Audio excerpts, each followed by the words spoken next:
7, 6, 5, 4, 3, 2, 1. You'll never have the sacred stone. Oh, this you crazy mother. The Savachi syndrome, I'm telling you, you're like, well, holy shit, that was crazy.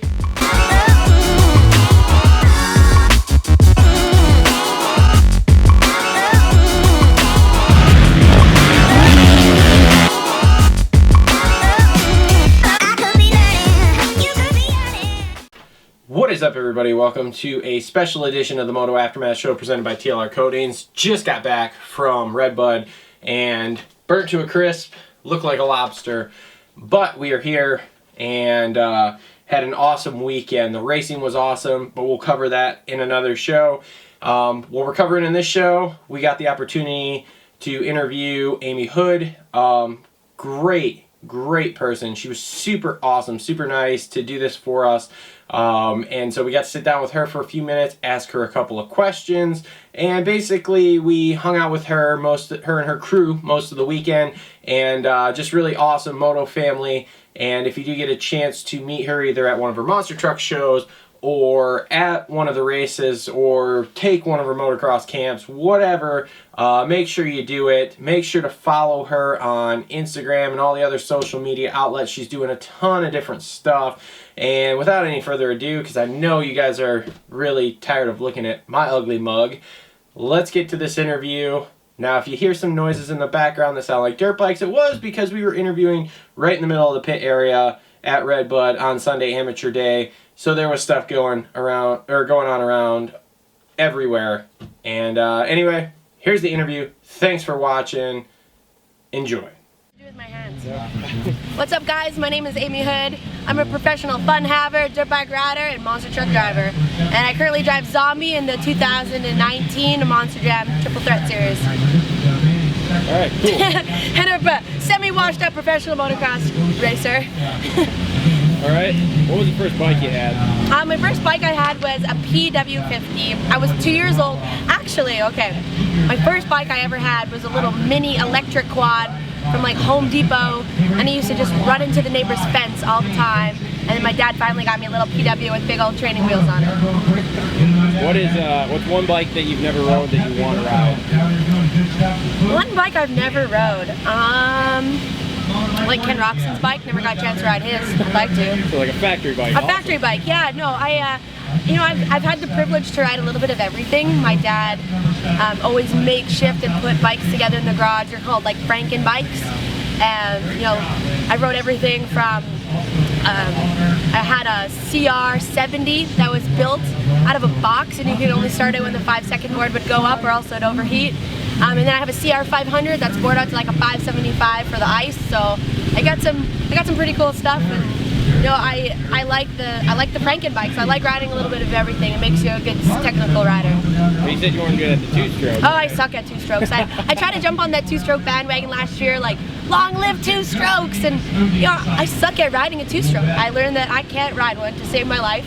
I blew every corner, and I nose wheelied off every jump, so got rid of those. Awesome. What's your daily driver right now? Oh, my daily driver is a Ford Ranger during the day, and a 1,400 horsepower Monster Jam truck on weekends.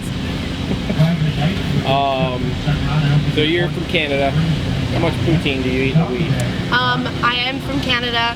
I don't like poutine. I just like French fries and gravy because I'm lactose intolerant, so I don't like cheese curds. All right. Don't judge me. Do you have any pets? I don't even really like hockey. You don't like hockey? Not really. I'm not really into team sports. That's it. The interview's over. Okay. We're done. We're done. See you guys. Wrap it up. See you later. No, like I've actually like not really into team sports. I like watching X Games. I really like watching the Olympics. Like I love seeing like individual badass people like doing crazy badass individual sports. You don't want to rely on a team. Teams will let you down. I came from a hockey background. You're killing me. Sorry, dude. Go Jets, go! Do you have any pets? I did. I had a dog for like 14 years. Her name was Hershey. And when she passed away, my family was not able to replace her. It's like losing a family member. But I actually fostered a dog. A girlfriend of mine runs a fostering company back in Canada.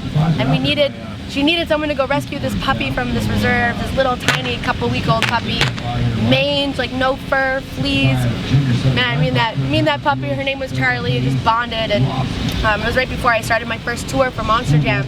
So I found her a good home to my neighbor, so I get to see her all the time, but definitely the way to go when you have a busy life. A dog doesn't really fit in right now, but I'm super about fostering, rescuing puppies, and I love it, so. Okay, so speaking of Monster Jam, how did you get into that? Well, they say with age comes a cage, so I got roll cage and a 7-point harness now. No, I finished my pro racing career and kind of did as much as I could on 2 wheels that I thought that I was satisfied, not making any money. I'm like, what's next? Usually a lot of people transition to off-road racing, GNCC, even the Torque series or doing some Baja. But a friend of mine from Canada, Cynthia Gauthier, who drives the Monster Mutt Dalmatian truck, she's French-Canadian moto chick. I got to see one of her shows in Winnipeg when they came through, and I just fell in love with it, and I figured out who to talk to and the right people to put my resume in front of their face, and I just knew it was something I wanted to do, and I'm like, this is my calling. It's motorsports mixed with entertainment, so you got to be a great athlete and you got to be a great entertainer. Well, who perfect than a big, bold personality like myself? So I really did find my niche, and it kind of goes to show, like, if there's something that you want to do, you can figure out how to do it. You just gotta want it bad enough, and then you can figure out the right steps to make it happen. All right, what's your fondest racing memory? Either dirt bike, monster trucks, either or? Okay, so I'll have 2. There's definitely 2 fond memories that I have from racing, and I just recently got one from Monster Jam, and it's not even really any race. One of my fondest memories I will remember when I got invited to race the FIM World Championships in Europe. I got to go to France, Saint-Jean d'Angely. Actually, I met like Ken Roxon and Tony Caroli at a young age. Like, we were kids and stuff. It was pretty wild. But I just remember walking the track, and I remember standing on the finish line jump, and it was one of those like, Mom, I made it moments. And I just like was looking around like, no way I'm here. No way the 17-year-old, well, maybe I was like 21, I'm over exaggerating. But I just felt like a young girl who I never won a Canadian championship. I never really accomplished any big, great race. I was a good rider, great racer. But I just worked really hard and put myself out there and try to make a name for myself, and it led me to Europe and to race those championships. And I just stood there and I called my mom. I'm like, Mom, this is so cool. And I'll remember that because it was very nice, like, it brought me back, humbled me, and made me really appreciate just how far I'd come. And then I had another one of those moments in Monster Jam too, where I'd like won the donut competition or something. Actually, no, I won my first overall event last year. It's really hard. It's hard to win Monster Jam. It's tough. It's a lot different than motocross. It's, again, humbled me. It's made me, I thought that I'd go into Monster Jam being a motocrosser and that I'd kick everyone's butt and clean up, but it's very technical. It's, going from 2 wheels to 4, it's not an easy transition at all, and learning how these machines drive, and I won my overall. You're in an arena full of, thousands of people who are there cheering you on. And I went from this little girl who had hand-me-down bikes and sucked and got dead last in the boys' class for years and years and years, to everybody doing the zombie arms in a stadium, for you and cheering you on. And it was just like brought tears to my eyes, and it makes me even, tear up right now, because it just, man, I come a long way. I've been through a lot of crap, and I really appreciate where I am today and how far I've come and all the great people that support me. So it was humbling. Now, you spend quite a bit of time in the States, obviously, with doing the Monster Jam stuff. Do you prefer the East Coast or the West Coast better? Oh gosh, West Coast is the best coast. Woo! I live in San Diego right now too, so I transition. I spent the 2 months when it's not hot in Canada, and then I go back down to sunny San Diego. Okay. Who's your favorite superhero? Oh, my favorite superhero is Wonder Woman. Duh, she's the best. Girl power. That was the best DC movie out there. So yeah. Makes sense. And we have a Wonder Woman truck now with Monster Jam, so it's really cool. Great female ambassador truck. I mean, Zombie's obviously the best. We got the zombie arms, but no, it's really cool to see Feld bringing all these new superhero trucks. There's such a huge following behind the the Marvel background, so I like Wonder Woman. What's her like? Do you prefer cake or pie? Oh, pie, apple pie. Okay. Nothing like a warm apple pie. God. All right, and last thing, any sponsors you want to give a shout out to here, as long as we're... Yeah, I mean, my #1 sponsors nowadays is all those fans out there, my Monster Jam fans, my Moto Adventure fans, the people who follow me on Instagram and any form of social media. And I mean, the Redbud fans. I've had so many people come up here and just be super awesome and want to take photos with this really cool 2013 dirt bike. And it's just incredible, man. Like, just I appreciate everybody. I appreciate the cool comments, the nice people, and nice girls. You see a lot of crap kind of coming through this industry, and I appreciate good people. I'd like to thank my mom and dad, first and foremost, too. My crew here today, who's driven 13 hours with me and dealt with my crap and my crappy cooking. They love my cooking. It's crappy? It's real crappy? No, it's so good. It's so good. Yeah, okay. Bell Helmets, Von Zipper, Rockstar Energy Canada, Shreddy RMC Graphics. Yeah, I definitely want to thank all my actual sponsors.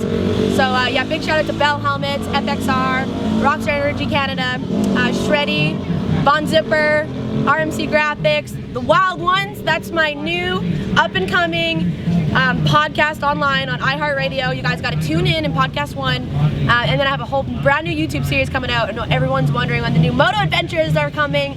It's not. It's The Wild Ones. Stay tuned. All right, cool. That's all I got. Thanks, Dave.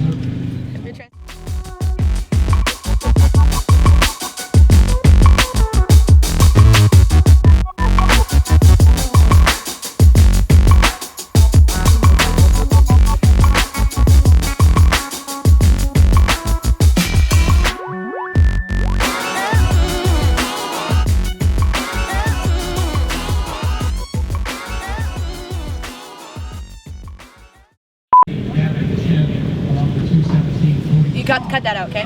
Like, Okay, you're yeah, looking sure, back? okay, I got Good. that. Do you need me to get the pit board back here? No. With it written on it? Don't let you. I didn't even do it. Okay, I can just pound this out all in. Okay, ready? And Dirty Radio Show, Chica Bikinis, and 7 Seas Roasting. All right, great. From the hood. Amy Houde, I'm from the hood. Go to Canada. What is it? Sassy, classy, and badassy or No, something? stay classy and badassy. Okay, all right. Not sassy. No one likes some sass. You know? All right, so start off, give us the 30-second fucking origin story, where you came from, who you are, type stuff for anybody who doesn't know. So go ahead whenever you're ready. Oh, it's been recording this whole time? Oh, it's going. I don't know what to do with my hands. Okay, go ahead. They're talking about you right now. Are they? They said you don't see Amy out there killing her wrist. Oh, God. Okay. Chica Bikinis. Oh, 7 Seas Roasting. And Thunder. Okay. It's good, thank you. Down